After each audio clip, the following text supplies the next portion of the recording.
Assalamualaikum warahmatullahi wabarakatuh. Alhamdulillah wassalatu wassalamu ala Rasulillah wa ala alihi wa ashabihi wa mawalah. Amma ba'd.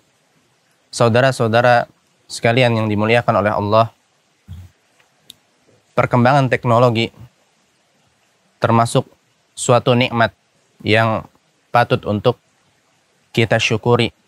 Karenanya kita mendapatkan berbagai macam kemudahan dan manfaat dalam kehidupan kita ini.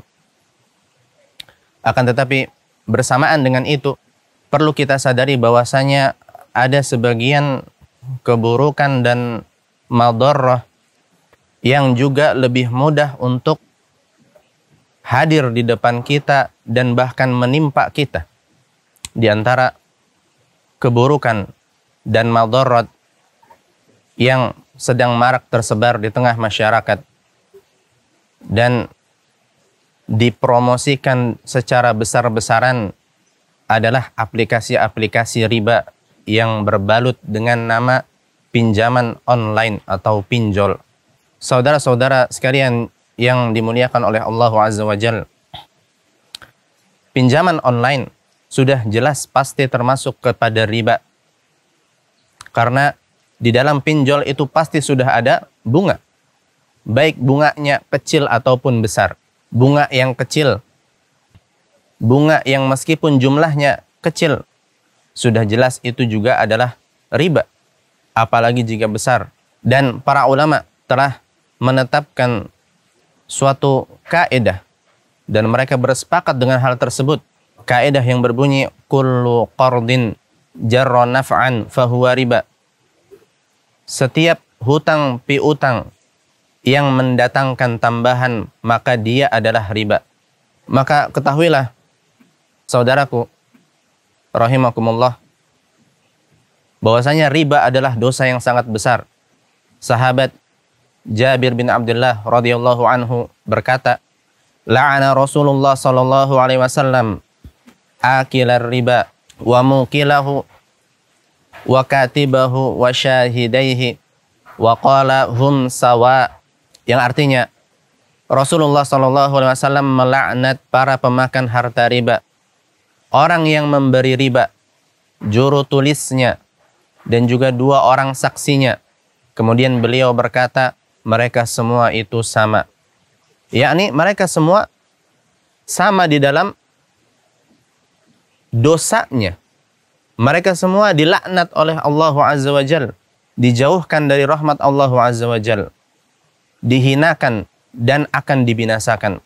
Kemudian Rasulullah sallallahu alaihi wasallam juga bersabda, ar-riba 73 baban aisaruha ayankihar rajulu ummah. Yang artinya dosa riba itu memiliki 73 pintu. Yang paling ringan adalah seperti seseorang yang berzina dengan ibu kandungnya sendiri. Na'udzubillah, semoga Allah melindungi kita dari hal tersebut. Kemudian Allah Subhanahu wa taala juga memerangi riba dan para pelakunya. Allah taala berfirman, fa illam taf'alu fa'dhanu biharbin minallahi wa rasulih. Yang artinya, maka jika engkau tidak mengerjakannya, yakni berhenti dari sisa riba, maka ketahuilah bahwasanya Allah dan Rasulnya akan memerangimu.